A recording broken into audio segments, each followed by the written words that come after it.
अच्छा बच्चों, तो पिछले क्लास में हमने न्यूमेरिकल स्टार्ट किया था, कूलम्स लॉ का कुछ न्यूमेरिकल देखा था, लेकिन बोर्ड पर जो हमने न्यूमेरिकल्स लिखा था उसमें से एक न्यूमेरिकल बाकी था जो उस वीडियो में हम नहीं कर सके। तो आज पहले हम उस न्यूमेरिकल को करेंगे और उसके बाद और अलग अलग प्रकार के न्यूमेरिकल्स को भी करेंगे। तो देखिए, उस दिन का जो एक न्यूमेरिकल बाकी था वो क्या था कि दो चार्ज है, यह है एक 4e चार्ज और यह है एक e चार्ज, दोनों d डिस्टेंस अपार्ट है। बीच में एक चार्ज q को हम लोग कहाँ रखें ताकि यह q चार्ज इक्विलिब्रियम में हो।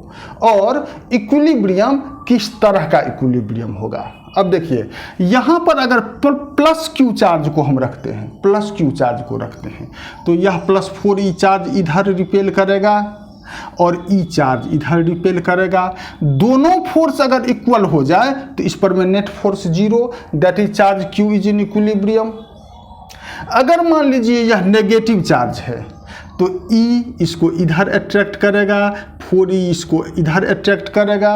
Again both forces are in opposite direction, तो नेट यह दोनों फोर्स अगर बराबर हो जाए तो यह इक्विलिब्रियम में होगा। तो इक्विलिब्रियम में होने का यही शर्त है, दोनों फोर्स ऑपोजिट फोर्स बराबर। तो इसको A कह दीजिए, इसको B कह दीजिए, इसको O कह दीजिए। और A से O का डिस्टेंस मान लीजिए x है तो O से B का डिस्टेंस कितना हो गया? D माइनस एक्स, क्योंकि AB बराबर D है, D में से ये डिस्टेंस घट गया x, तो D माइनस एक्स। तो F OA is equal to 1/4 pi epsilon naught Q1 Q2 by distance कितना x है तो x square, that is equal to 1/4 pi epsilon naught Q1 है 4e, Q2 है Q अपॉन x स्क्वायर। ठीक है, ये एगो फोर्स हो गया। FOB इजकल टू फिर यही 1/4 pi epsilon naught Q1 Q2 by distance d minus x का whole square is equal to 1/4 pi epsilon naught Q1 बराबर है E, ये E और Q2 बराबर है Q upon d minus x का होल स्क्वायर। अब देखिए, इन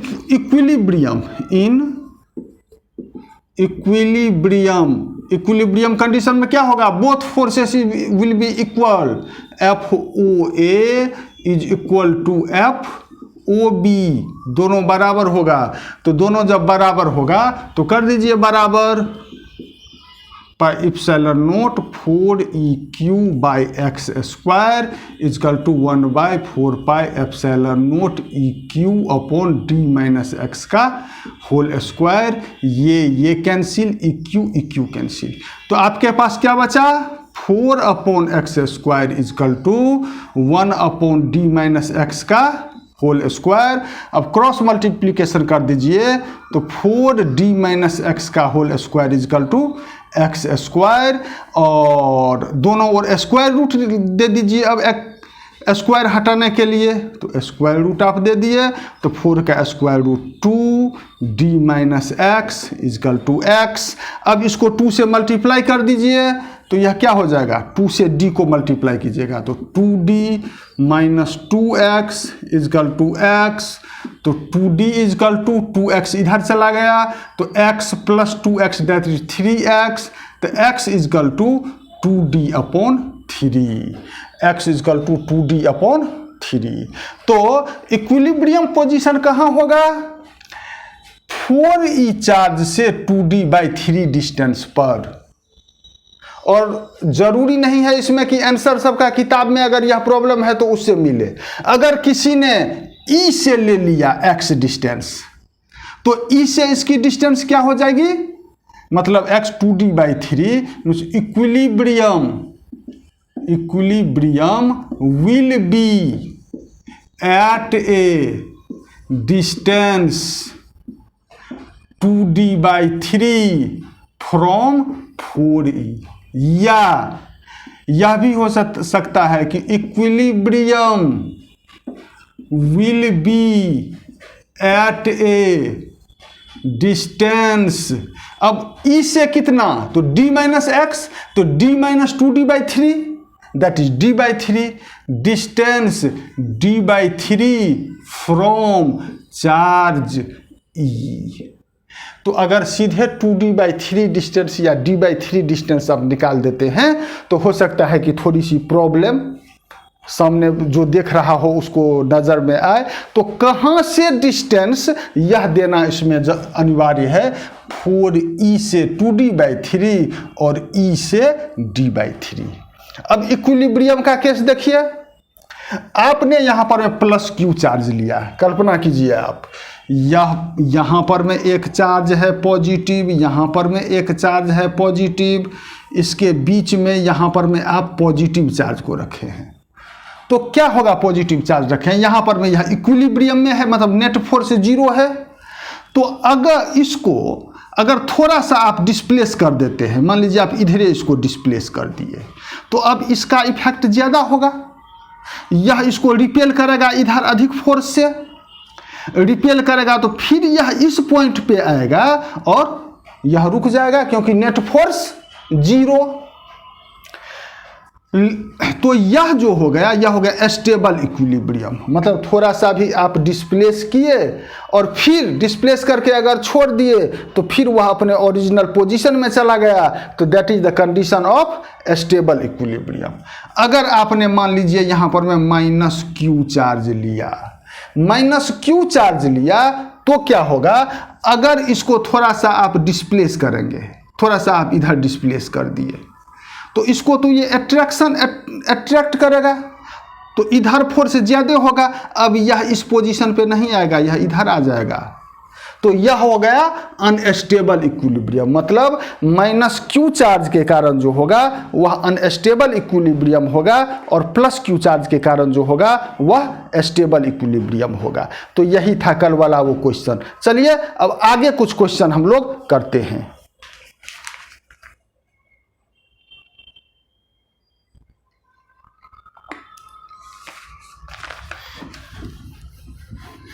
अब आगे क्वेश्चन करते हैं हम लोग।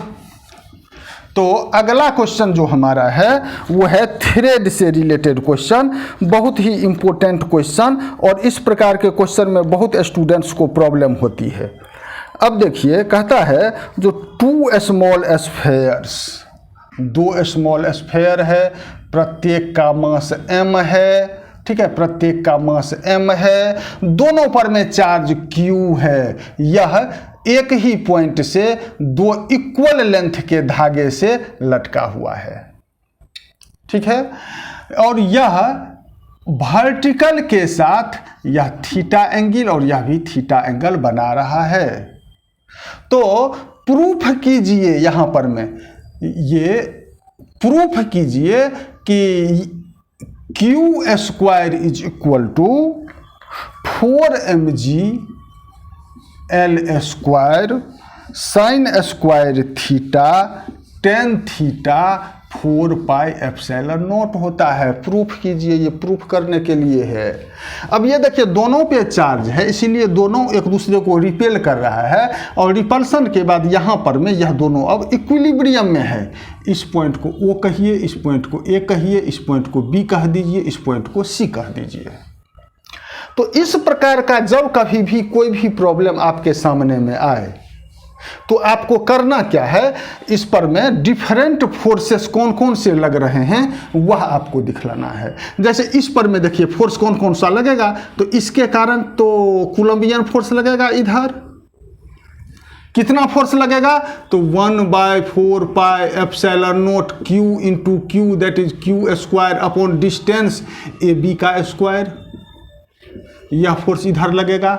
यह एक फोर्स इधर लगेगा, टेंशन, इसका mg फोर्स वर्टिकली डाउनवर्ड लगेगा। अब टेंशन को 2 भाग में आप रिजॉल्व कीजिए, ये एंगल हो गया थीटा, इधर t cos थीटा और इधर t sin थीटा, और यह इक्विलिब्रियम में है। तो इक्विलिब्रियम में क्या कहे थे, opposite forces are equal. Opposite forces are equal मतलब t sin थीटा और ये फोर्स ऑपोजिट डायरेक्शन में है, तो t sin theta is equal to 1/4πε0 q² upon AB²।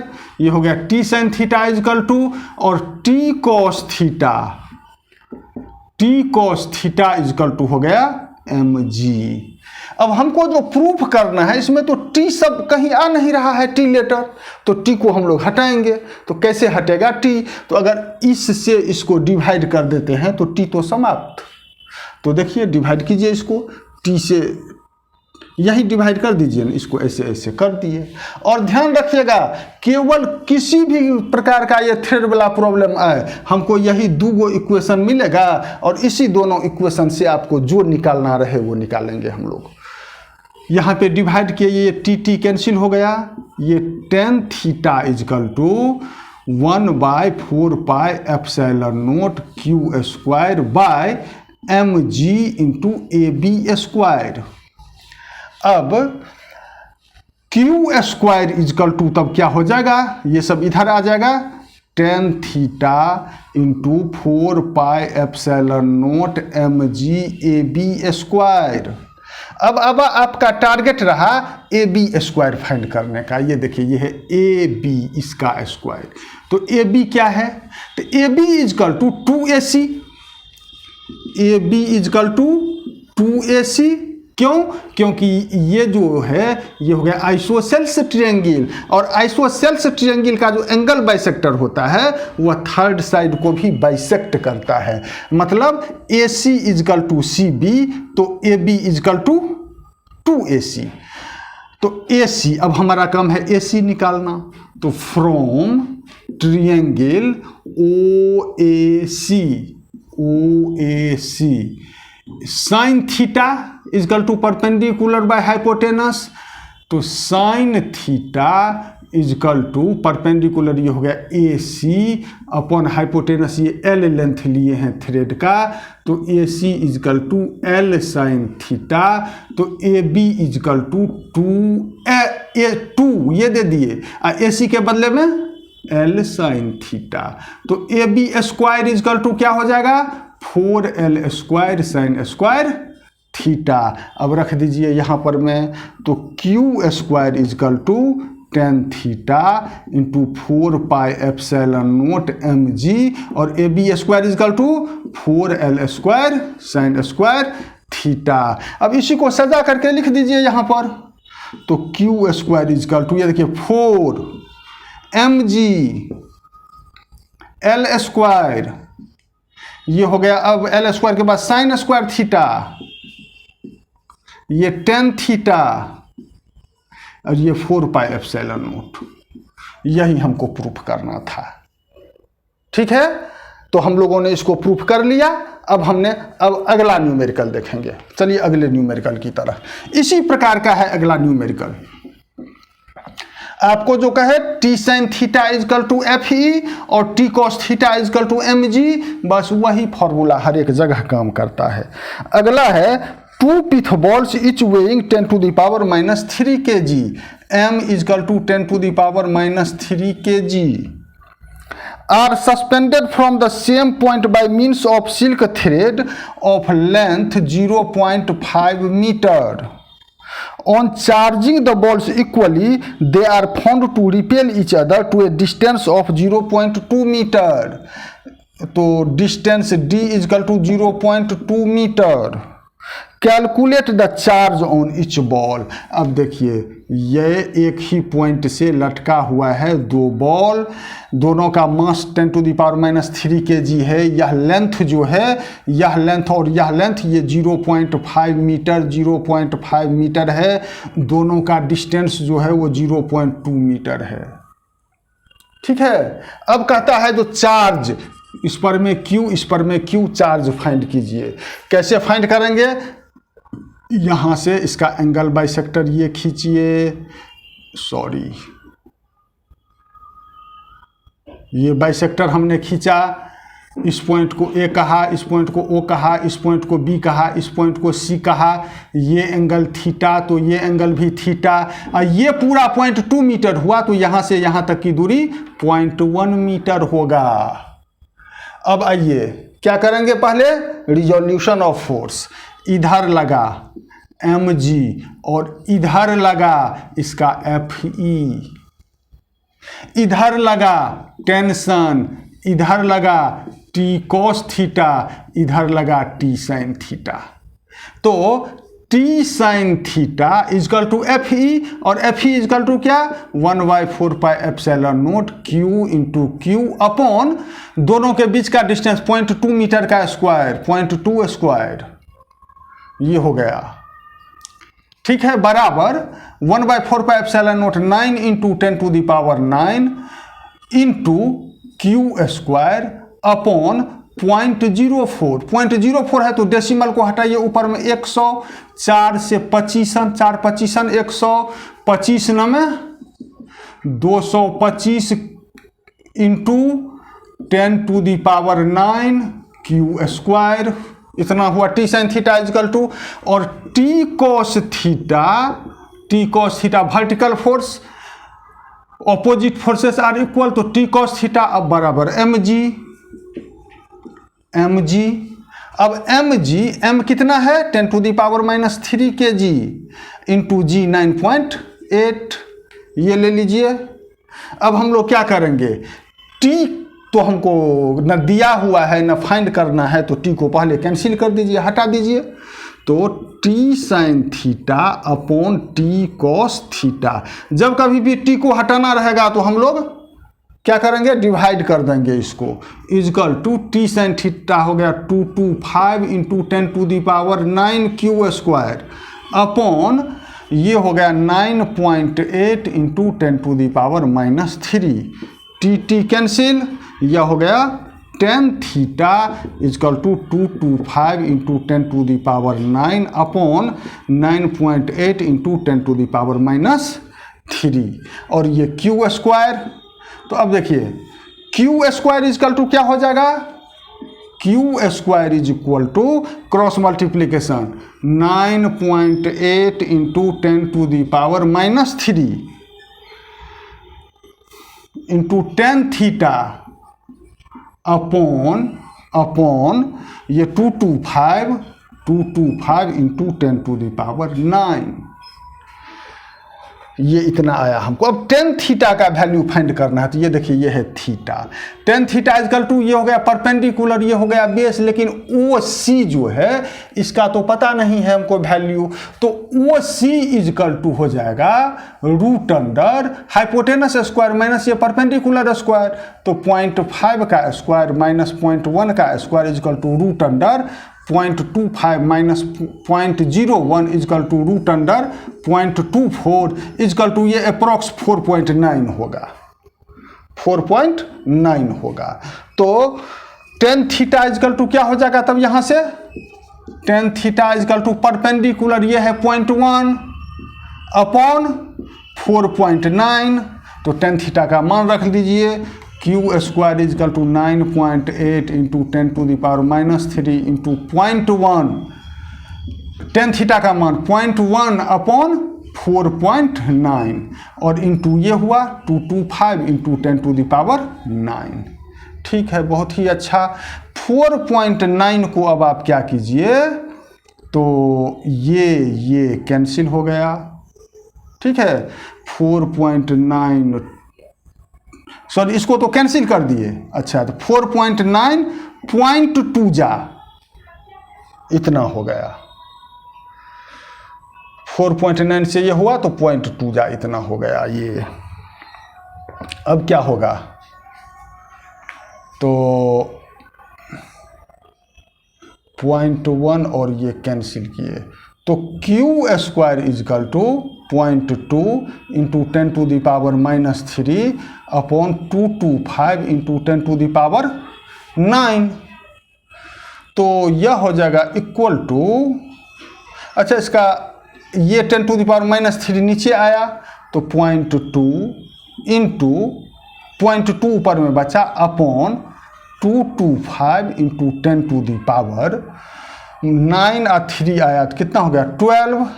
अब Q is equal to root under 0.2 upon 225 into 10⁻12, 225 into 10⁻12 का तो आसानी से निकल जाएगा, ये हो गया रूट अंडर 0.2 अपॉन 15 इंटू 10⁻6, तो इजकल टू √0.2/15 इंटू 10⁻⁻6 कूलम्ब। अब इसको आप लोग जो है वो सोल्व कर लीजिए निकाल करके, स्क्वायर रूट निकाल करके। अब देख लीजिए कहीं प्रॉब्लम तो नहीं है ना। यहाँ पर में हमने किया कि tan थीटा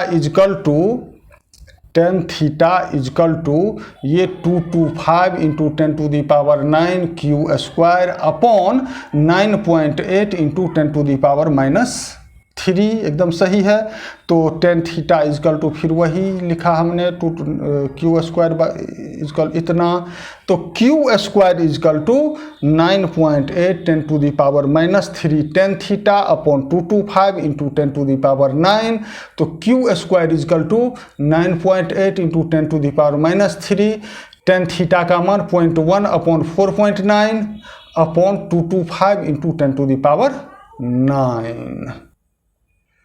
सॉरी यहाँ पे हमने गलती किया दोस्तों, ये देखिए 0.24 जो है इसका होगा 0.49 वैल्यू, 0.49 हो जाएगा, तब न होगा 4.9 का, हाँ 0.49। अब देखिए तो 0.49 और 0.49 को मल्टीप्लाई करते हैं, 9 9 जा 81 8 और यह हो जाएगा 9 चौक 36 36 72 8 40 को 0 हाथ में 4 4 चौके 4 चौक 16 4 9 9 में 81 के हाथ में 9 चौक 36 36 72 से हाथ में 8 4 चौक 16 8 24 2 2 4, हाँ 0.49 वहाँ पे होगा, हमने एक मिस्टेक किया। तो अब देखिए यहाँ पर मैं 0.49 रखिए, तो ये डेसिमल गया, तो ये डेसिमल यहाँ आया, यह डेसिमल यहाँ आया, ठीक है।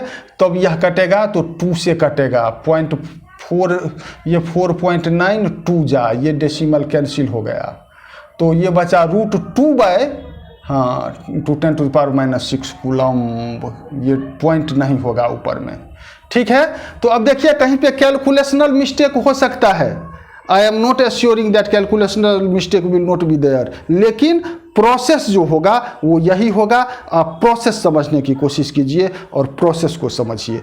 Thank you for watching my video.